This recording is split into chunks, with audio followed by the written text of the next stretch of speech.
All right, I want you to picture this. It's a Friday night and you've just pushed a brand new release. Everything looked perfectly fine in staging, right? But suddenly, out of nowhere, your alerts are screaming and your team chat is just blowing up. You've been dropped straight into the terrifying, high-stakes reality of a production database meltdown. So let's figure out exactly what's going on here.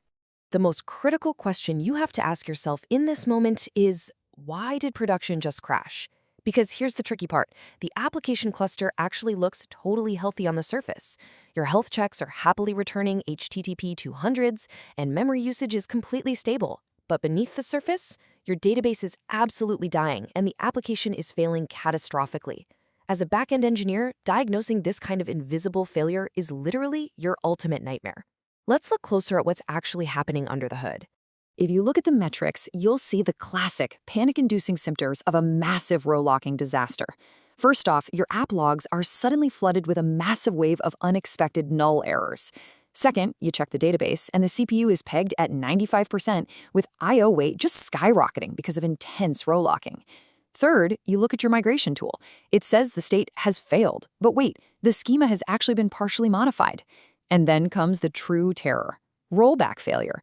You desperately try to run the downscript, but it completely fails because the database can't drop a column while a bunch of other transactions are backed up trying to update it. Your database has lost its integrity. Why? Because of a messy migration that was way too large to succeed and way too messy to fail cleanly. Which brings us to a hard truth, and consider this a senior warning. Never, ever backfill data using a standard SQL migration tool for tables over 1 million rows. I know, I need to give you a little tough love here. Standard tools like Flyway or Liquibase are fantastic, but they are built for schema changes, adding a column, creating a new table. They are entirely the wrong tool for heavy data processing. If you try to update 1 million rows in a single massive migration script, you are going to lock the entire table, spike your I/O, and trigger the exact meltdown we just talked about. To actually survive at scale, you need a totally different playbook. Here is a senior engineer's exact blueprint for zero downtime migrations. Rule number 1. Forbid any migration that requires a table lock longer than 1 single second. If you have large tables, you have to use specialized online schema change tools. Rule number 2. Ensure your migrations are idempotent. Your scripts must be rerunnable. They should check if a column actually exists before trying to add it, so if there's a partial failure, you can recover by literally just clicking retry. And rule number 3, and this is the big one: separate your schema changes from your actual data backfills. Put your schema changes in the standard migration pipeline? Sure, but handle the data backfills using background workers that process small, non-blocking chunks while the app is still alive and serving users. Now, building on those migration rules, we inevitably run into our next massive architectural trap. This should be an absolute guardrail for your team. Never perform a network call inside a database transaction block. If you do this, you create what's known as the lethal idle in transaction state. Basically, this means the database has allocated a worker and a lock to a specific connection, but your application is just sitting there busy waiting on some external API response before it actually finishes the transaction. Let me be clear, this is the absolute #1 killer of database performance at scale. Just never do it. Okay, transitioning away from migrations, let's talk about arguably the most common junior developer mistake out there, one that silently destroys application scalability. It's called the N+1 query problem.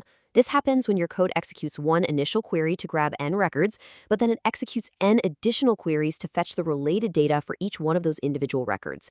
It fundamentally stems from a mismatch between how we like to write object-oriented code and how relational databases are actually designed to fetch data. The contrast between these two approaches is just wild. Think about the naive, lazy loading approach. You query 100 users, and then your ORM happily loops through them, hitting the database 100 separate times just to fetch their posts. That is 101 round trips across the network, taking roughly 808 milliseconds. Now compare that to the battle-tested, eager-loaded solution. By using a single optimized join statement, you grab all the data you need in exactly 1 round trip. Total time? Just 15 milliseconds. So what does that simple architectural tweak actually mean for your application? It's a massive 54x performance improvement. This kind of metric-driven impact really highlights why senior developers absolutely obsess over reducing database round trips. I mean, 808 milliseconds versus 15 milliseconds, that is literally the difference between a sluggish, expensive application that bleeds frustrated users and a lightning-fast, highly scalable system. All right, let's dive into the next vital layer of database optimization: indexing. Since the database is almost always the ultimate bottleneck, knowing your structural mechanics is non-negotiable. Let's compare when you should use the versatile B-tree index versus the highly specialized hash index. B-trees are your default workhorse, right? They maintain a sorted hierarchy that supports range queries, equality checks, and sorting, which reduces your lookup complexity to logarithmic time. Hash indexes, on the other hand, map keys directly to values. They are ultra-fast for exact match lookups, but they are completely useless if you need to do range queries or sorting. But here's the harsh reality that a lot of devs miss. Poorly implemented indexes will actually degrade your performance. Let's run through the most common indexing mistakes. Number 1, over-indexing. Remember, every single index has to be updated on every insert, update, or delete. So having too many indexes actively kills your write performance and chews up storage space. Number 2 is getting the column order wrong in composite indexes. If you're filtering by last_login, but your index is ordered with status first, the database is just going to ignore the index entirely. And number 3, indexing low cardinality columns. Think about a Boolean status column that only has 2 possible values. Indexing that provides almost zero benefit and honestly just confuses the query optimizer. So the absolute crucial point to remember here is the senior rule of thumb. Always place the most selective column first in a composite index. Selectivity simply refers to the ratio of unique values. By putting the column with the highest number of unique values right at the very front of your index, you dictate the efficiency of the lookup. It immediately minimizes the number of rows the database actually has to evaluate, which makes your queries blisteringly fast. And this concept naturally builds into one of the most advanced, high-impact optimization techniques available to you, the covering index. A covering index is an index that physically contains every single column requested by a specific query. Why is that cool? Because by doing this, you allow the database to perform an index-only scan. It completely bypasses the need to read from the actual table pages stored on the disk. This drastically reduces I/O pressure and latency, acting as a massive optimization, especially for read-heavy workloads. But hey, even with perfectly optimized indexes, there are times when hitting the database at all is just too slow. That's when you have to shift to memory orchestration. Serving your data from memory via caching can slash end-user response times by a factor of 10 to 100 times. That is the true difference maker for hyperscale applications. Caching offloads the primary database. It saves CPU time, it saves disk IOPS, and it even saves you money on cloud egress fees.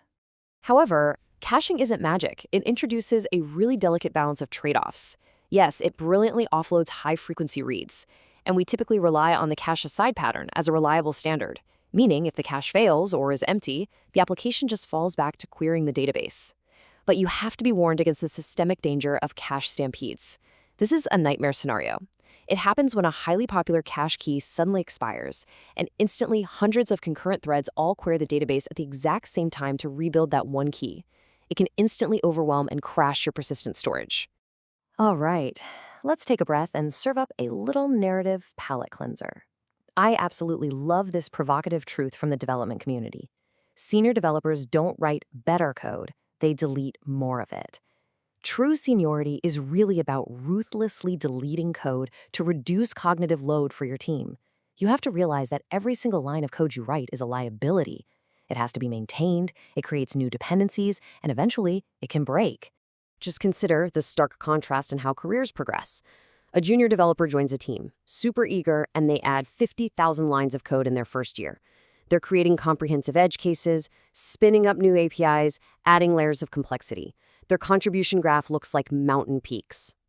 Then, a senior developer joins the team. In their very first month, they delete 15,000 lines of code. They remove redundant microservices, they drop unused dependencies, they simplify convoluted algorithms. Their contribution graph looks like a deep valley. And guess what? The company values the senior developer far more because they actually eliminated expensive liabilities.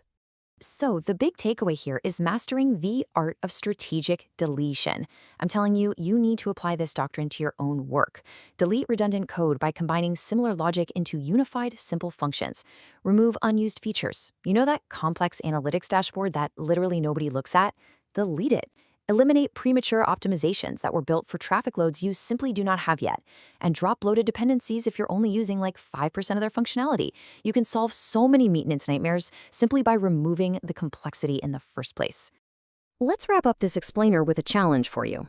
The fastest way to ship features isn't always adding more functionality. It's removing the barriers that are slowing you down. So, take a hard look at your own codebase. Stop asking how you can add more to it and start optimizing through subtraction. I want to leave you with this final provocative thought. What code are you going to delete today?